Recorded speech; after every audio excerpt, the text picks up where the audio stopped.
Shavua Tov, nous sommes aujourd'hui le dimanche 25 février 2024, 16 Adar 1, 5784. Nous allons étudier ensemble Bezrat Hashem, le Shiur numéro 309, depuis le début de l'étude du Rambam, à raison d'un Pérec par jour. Et donc le Pérec d'aujourd'hui sera le Pérec Achadassar, 11e chapitre des Ilchot Shrita, des lois relatives à l'abattage rituel. Je rappelle que cette étude est dans le cadre du Beth Midrash Hillel, nommé ainsi à la mémoire du Rav Hillel Pevner, Zatzal. Et nous sommes heureux de vous présenter une étude quotidienne du Rambam instaurée par le Rabbi Lubavitch en 1984 pour assembler le Klal Israël à travers une étude de Halacha dans le Sefer Mishneh Torah.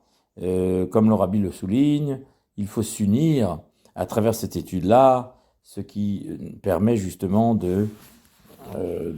d'apporter une hardout, une unité profonde dans le peuple juif à travers l'étude de la Torah. Voilà, donc nous commençons aujourd'hui Perek Achadassar, 11e chapitre, nous sommes toujours dans les cas de Tréfot. Kol behema o of, halacha aleph.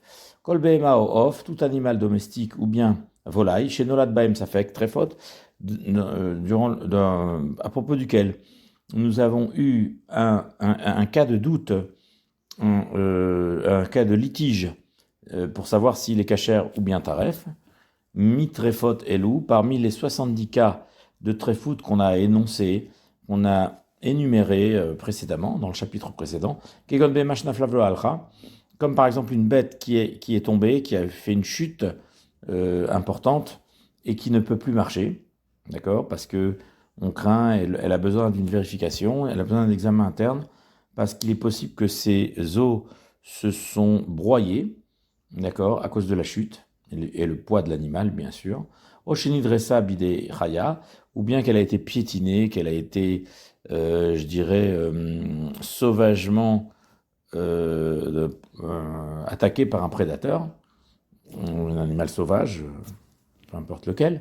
Venyadoa ime edim sar kenekep nemeaim oloedim, et on ne sait pas si effectivement la chair qui avoisine les intestins a rougi de sang, ça veut dire que les intestins eux-mêmes sont impactés, ont été griffés. Il y a effectivement les griffes de l'animal qui ont pénétré les ongles acérés de la bête, qui contiennent un poison, comme on l'a expliqué, qui ont peut-être atteint les organes internes, que sont les intestins, O Shenerbessa Gulgalta, ou bien dont le crâne a été écrasé, a été fracassé contre une surface dure comme une pierre ou un tronc d'arbre, Venyadoa Imruba Omiuta, et on ne sait pas si la minorité du crâne est impactée, comme on l'a dit précédemment, ou bien si c'est la majorité. La majorité du crâne impacté entraîne une tréfoute, la minorité non. Kaotse Bidvarimelu, ou pour tout cas similaire, si c'était effectivement un mâle et qu'il a tenu encore 12 mois à Rezuberskat Shlema, ceci nous démontre qu'il s'agit d'un animal qui est shalem, qui est en bonne santé. C'est-à-dire qu'on va l'établir selon sa Cheskat Kashrut qu'il avait précédemment, c'est-à-dire avant l'accident, il était en bonne santé, et après l'accident, on a attendu 12 mois pour être certain qu'il s'est rétabli, donc il a l'air de s'être rétabli, c'est bon. Que Shakola Behemoth, il est comme tous les animaux qui ont une Cheskat Kashrut, c'est un animal qui a toujours été en bonne santé. Ve'imaita Nekeva, si cet animal-là était Nekeva, une femelle, Hachete Led, alors on va demander que la Nekeva va mettre bas, ou bas off. Oui, parce que le fait de mettre bas, c'est un signe de bonne santé. Hein, on a dit, le mâle, il faut qu'il se remette, qu'on voit qu'il a recouvré sa santé comme auparavant. Et la nekeva, la femelle, quel est le signe de santé? C'est qu'elle mette bas. De même, pour les oiseaux, pour les volatiles, c'est 12 mois.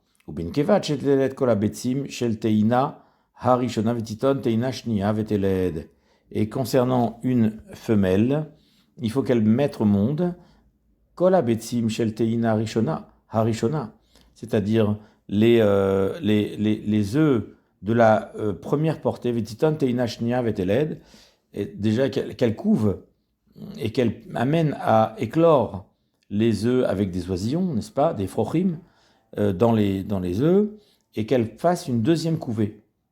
C'est-à-dire qu'elle ponde une deuxième ponte d'œufs et qu'elle va couver et dont elle va permettre la naissance. Donc c'est en fait une preuve de sa santé. Bête. Va sur l'imkor spectrefa, zolegoy betor zmanze.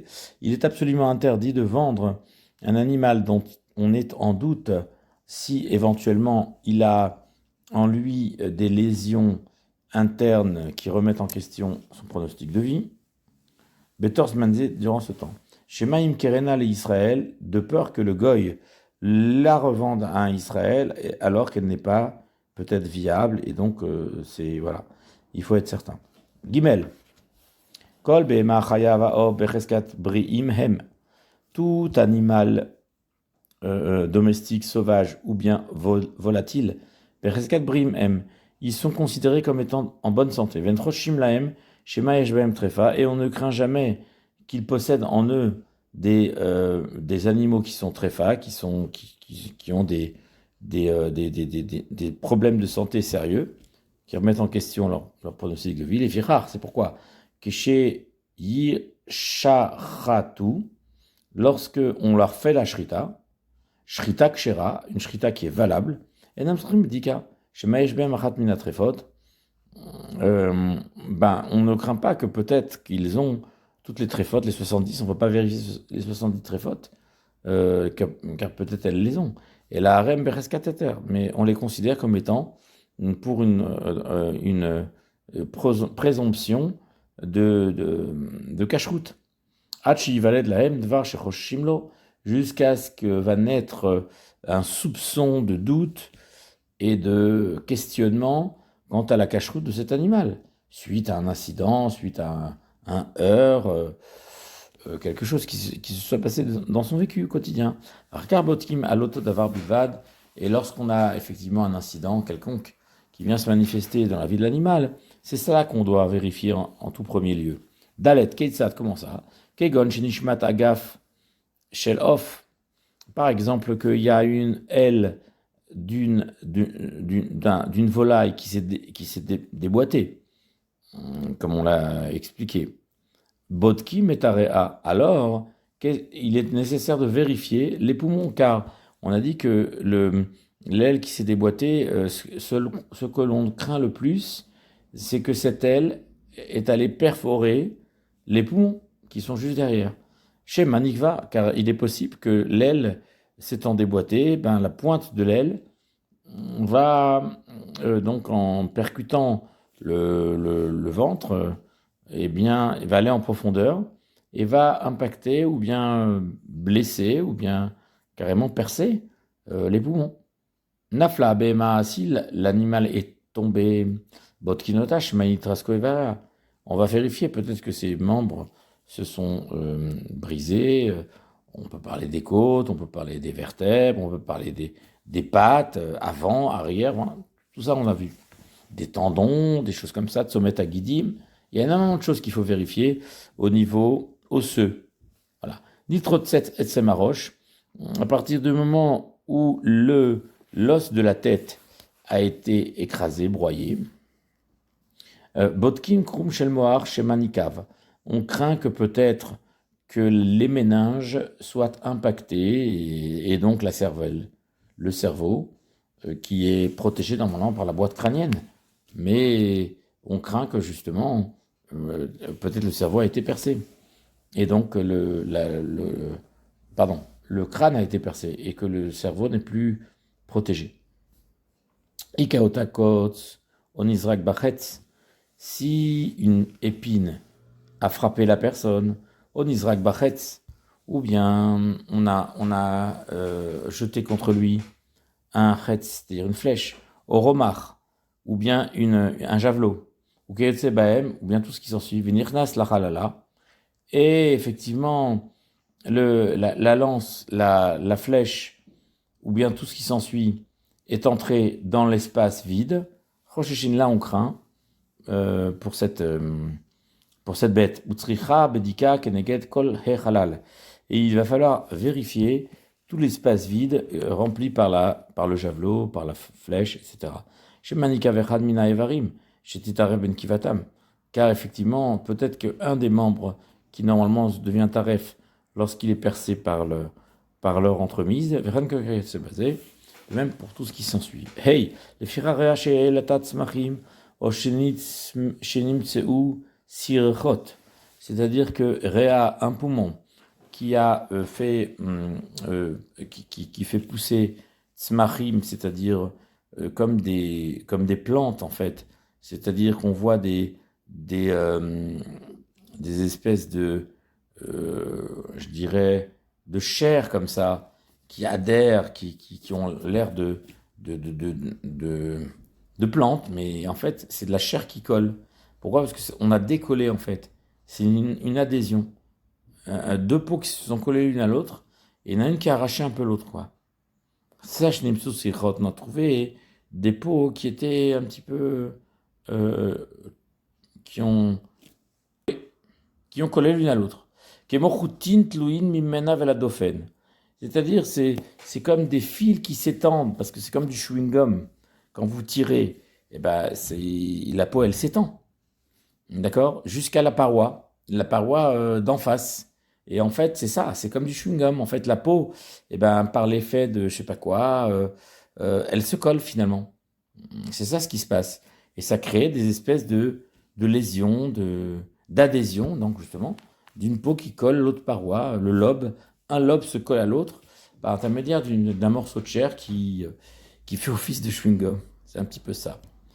Olalev, alors, Olalev, Olatapa Shakavet, c'est-à-dire que soit ça colle au cœur, cette adhésion va aller coller jusqu'au cœur. Tarpa Shakavet, on a vu c'était le diaphragme, c'était la mechitza qui sépare les poumons, c'est la respiration, du kaved, du foie, qui est la digestion, un organe digestif. Rosheshinla Shemanikva Utsricha Bedika. Alors on craint que peut-être cet animal-là a été perforé et il faut un examen minutieux à l'intérieur de l'animal. De même, si on a trouvé un bouton, c'est-à-dire je dirais une cloque, comme Ababoua Drouar, c'est un bouton, oui, effectivement, qui est plein de pus. Roshin Shmanikav Simpon chez Tartav, comme une verrue, voilà, exactement. On craint que peut-être qu'il a été percé, simpon chez Tartav. Le simpon, on a dit, c'était les branchies, les branchioles, et c'est-à-dire les tuyaux avec des anneaux qui sont à l'intérieur des différents lobes, hein, lobe supérieur, lobe inférieur, lobe central. On avait parlé de tout ça. À l'intérieur des lobes, il y a des conduits qu'on appelle simpom, c'est les branches ou les bronchioles, comme la bronchiolite, ces maladies, cette infection des bronches ou la bronchite. Utsricha Bedika, donc évidemment, que vu qu'il y a une crainte, vu qu'il y a comme ça des boutons, des boutons de pus, des verrues remplies de pus, d'infections, quoi, alors forcément il faut vérifier s'il n'y a pas une pointe, une aiguille qui aurait perforé les éventuelles bronches ou bronchioles, et c'est pourquoi il faut bien examiner la bête. Vav, minadinayal derer zoom. A priori, d'après la stricte loi, eh bien, c'est comme ça qu'il faudrait se conduire. Que si le poumon se trouve suspendu à cause d'adhésion, comme des fils qui s'étirent comme ça, comme on a dit, comme du chewing-gum. Mayumina om shel rea veladofen, oshayu la lève. Oletarpesh akavet, shechotrin et atzircha motziin et areav nofrimota beposhrim. Alors, on va tout expliquer ce qu'il faut. Alors, si effectivement ces parties d'adhésion, comme des fils qui collent, etc., ils proviennent des bronches, carrément l'intérieur des poumons, Alors, imayubinaom shelrea veladofen. Si c'était entre effectivement, l'intérieur des poumons jusqu'à la paroi, au chaillot les lèvres, au létarpèche à kaved, ou bien que c'était du poumon au cœur, avec un morceau de chair qui permet de coller de l'un à l'autre. Au létarpèche à kaved, tarpèche à kaved, nous avons expliqué qu'il s'agissait du diaphragme, c'est donc l'organe qui permet d'avoir du hoquet, hein, parce que c'est lié à la respiration, c'est lié. En tout cas, c'est une séparation entre le foie et les poumons. Voilà. Chez Chotrim et Sircha, dans ces cas-là, lorsque la sircha, l'adhésion, permet que les poumons rejoignent le cœur ou bien le diaphragme, alors on coupe cette sircha, on coupe cette adhésion, on tient area et on sort finalement le poumon, on le libère. Venofrimota veposhrim, et on le gonfle en le mettant dans de l'eau froide. Imnitzet nekuva, si on s'aperçoit qu'il y a un trou, ça se voit tout de suite, ça fait des bulles. Vimla, nidbar be'amaim, et si l'eau ne s'est pas troublée et qu'il n'y a pas de signe, donc il n'y a pas de signe de présence d'un trou, ou arish lema mikol nekevumuteret. Ce test-là est validé, comme quoi cet animal n'a pas de lésion, n'a pas de trou. Si razo lo aita bimkom nekev. Et en fait, cette adhésion entre deux peaux, d'un lobe à l'autre, ou bien d'un espace des poumons à un autre espace, un autre organe, n'était pas en réalité, ne venait pas couvrir un trou, une cavité qui s'était installée. C'est-à-dire, c'est pas que parce qu'il y avait un trou, alors la nature a horreur du vide, et que effectivement on a collé avec le lobe d'en face, et qu'on a arraché un peu de peau pour coller sur le trou, et que tout s'arrange bien comme ça, de manière naturelle. Non, pas du tout. On ne va pas dire une chose pareille. Oh, chez Manikav Gruma Elion Bilvad. Ou bien peut-être qu'il s'agit que uniquement, c'est-à-dire on a parlé de la plèvre. La plèvre, c'était la peau qui recouvre le poumon. On a dit qu'elle est composée de deux parties, de deux couches. La couche extérieure et la couche intérieure. La plèvre est composée de deux peaux, l'une au-dessus de l'autre. C'est ça ce qu'il dit. Ou peut-être qu'on va peut-être craindre que uniquement la plèvre extérieure est impactée par un trou, bilvad. C'est-à-dire on ne peut pas craindre une chose pareille. À partir du moment, au contraire, on va cachériser. Oui, c'est parce qu'on a dit qu'il n'y avait pas de bulle. Et ça veut dire qu'à partir du moment où il n'y a pas de bulle, quand on fait le test dans l'eau, on cachérise, ça veut dire que cette sircha, cette adhésion ne venait pas couvrir un trou. Ou peut-être que ce trou-là était superficiel, il ne concernait que la partie externe de la plèvre. Et on n'a jamais vu une chose pareille, quelqu'un qui a enseigné une façon comme ça de trancher, ou une manière qu'on agit, qu'on n'a jamais entendu, qu'on agit de la sorte. Auquel cas, de toute façon, la bête serait cachère. Zain, fait afalpi chez Elou. Et bien que ces choses-là, c'est des choses qui ont été considérées comme logiques et acceptées et approuvées par les sages de la Gemara qui ont enseigné la manière de statuer les sirchot et les adhésions.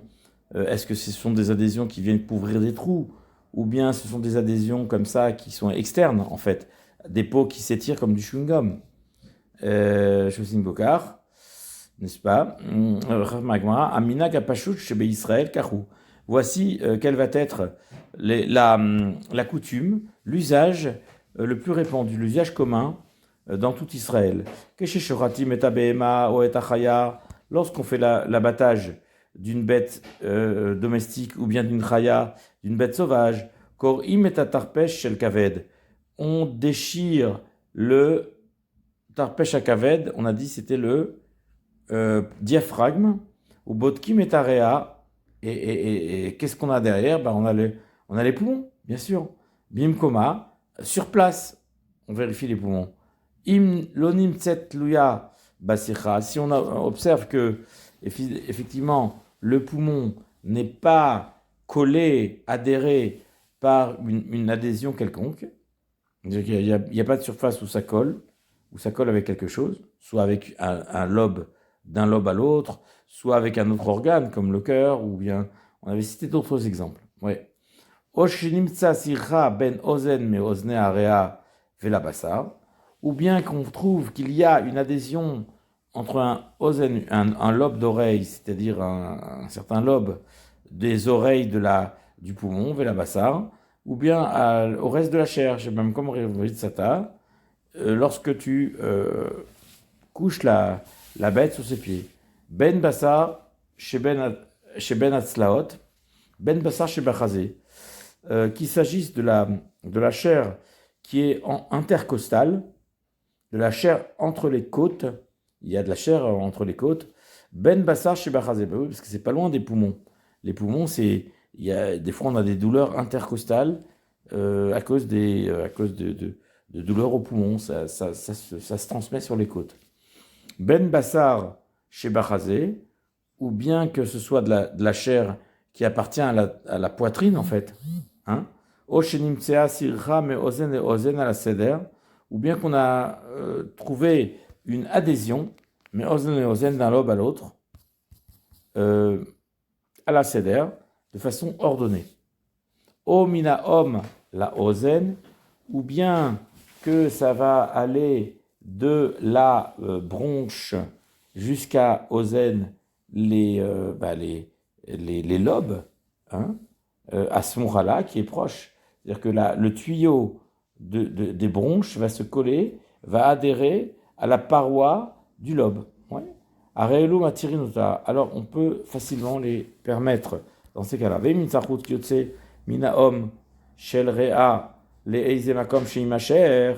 Et si on trouve un fil chut yotse minaom qui sort minaom, c'est du tuyau shel rea des poumons, le'eizemakom sheimacher, à un endroit où il va effectivement être attiré, va filoaya kechut asara osrinota, c'est-à-dire qu'il il est attiré vers un certain endroit, c'est-à-dire qu'il n'est pas dans sa trajectoire normale, et même si cette déviation du tuyau que représente la bronche n'est pas énorme, elle n'est pas très très importante, osrinota on interdit, parce que c'est une déviation, il y a quelque chose qui vient en quelque sorte dévier la direction, l'orientation du tuyau que représente la bronche. Tête, vechenimaya minarea chut mashur l'élève, s'il y avait depuis les poumons un fil de chair qui relie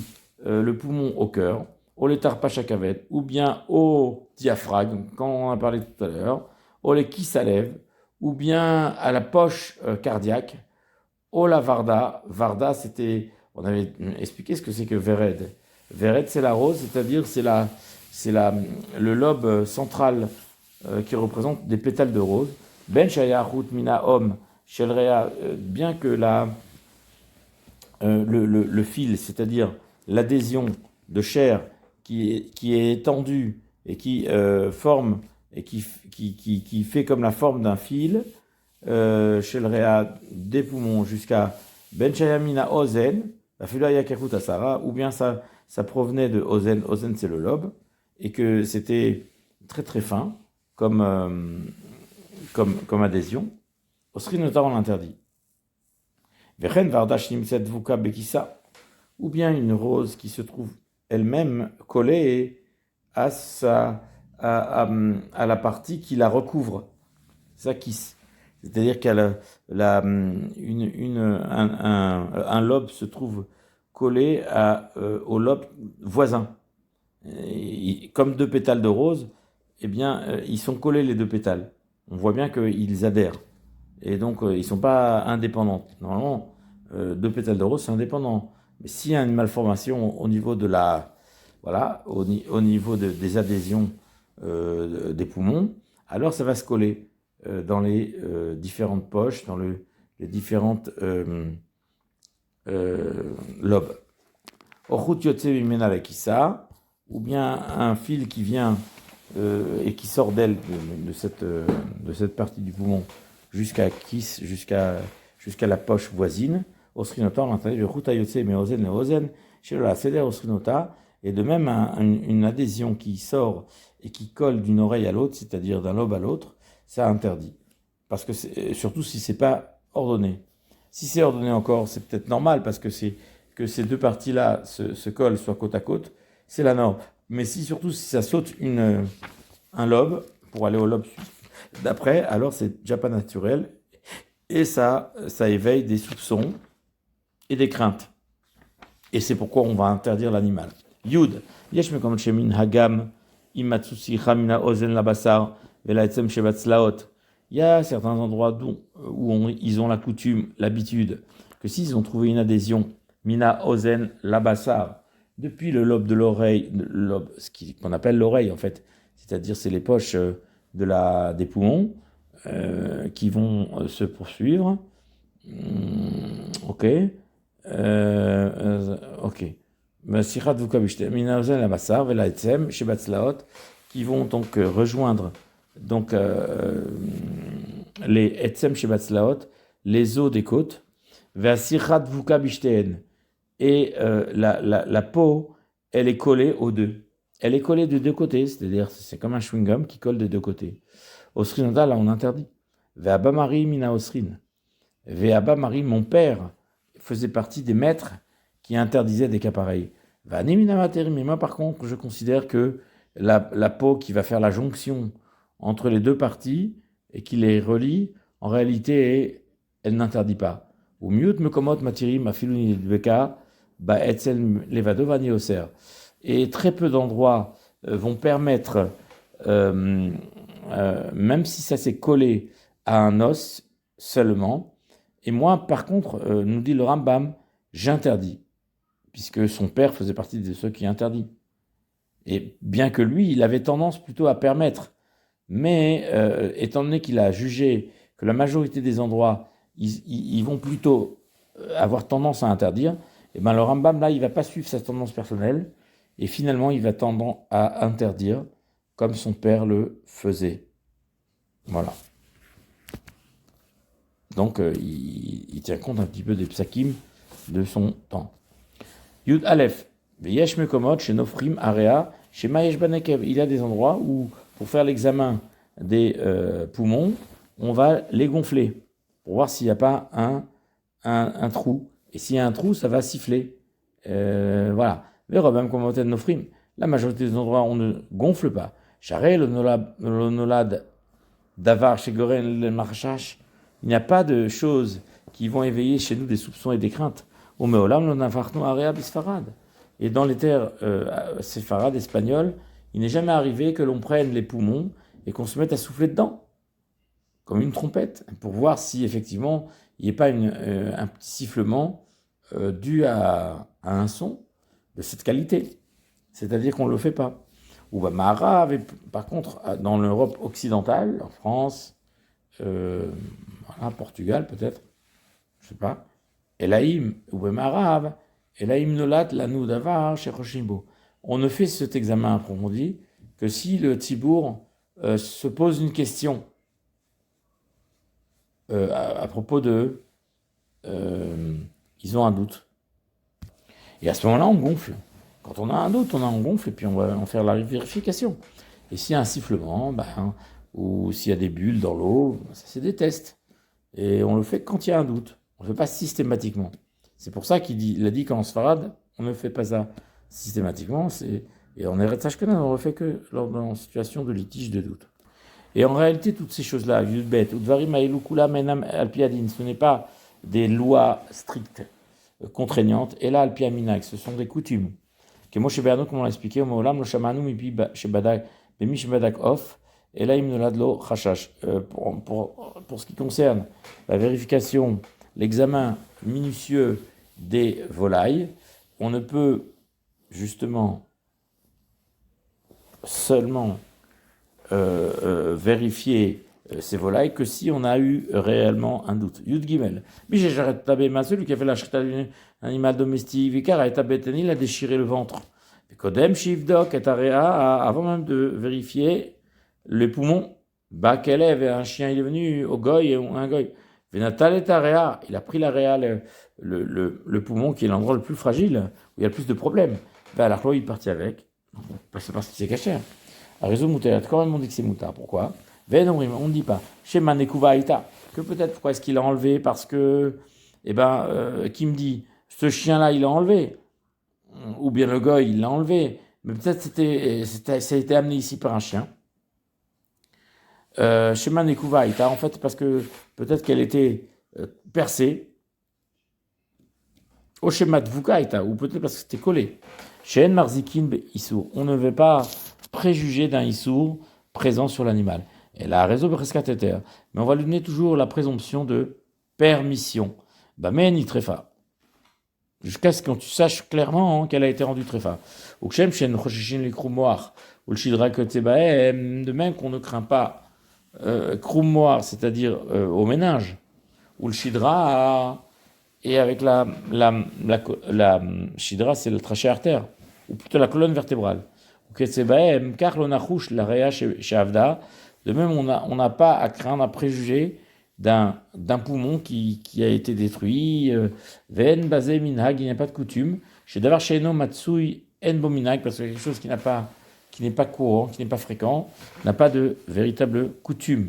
Yudalet, Bagoy, à Israël, Veotzi Area Kodem chez Tibadek, le gars, il est venu, ou bien Israël est venu, et il a fait sortir le poumon avant même qu'on le vérifie.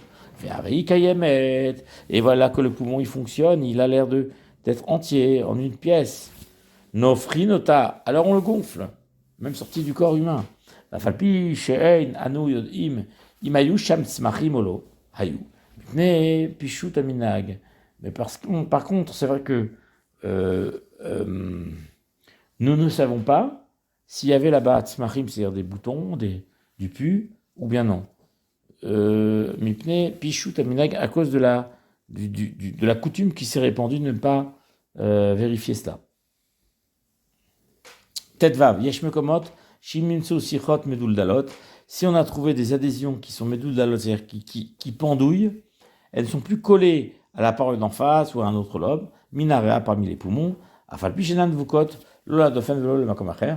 Bien que effectivement ce bout de chair là qui pendouille, il n'est pas relié à un lobe d'en face ou à une chair d'en face, au cœur, etc., comme on avait dit. Et à aucun endroit, au Srinada, on l'interdit. Vedavarze F7 Gadol Hu Veibud Manan Israël. Ça, c'est effectivement, on en a parlé en France. L'ona agouzé, l'obetsofat, non, on n'a pas cette coutume-là en France. En tout cas, l'obetsfarad ni en terre espagnole, velnishmat zibem arabe, et on n'a jamais entendu parler d'un tel procédé à l'ouest, dans l'Europe de l'Ouest. Il n'est pas bon de garder une coutume pareille, la nofrim otabilvad. On se contentera uniquement de souffler à l'intérieur pour vérifier la cache-route de cette bête. Et si effectivement on ne constate aucun trou, la bête est permise. Voilà, Shavuot Tov, à demain, Bezrat Hashem.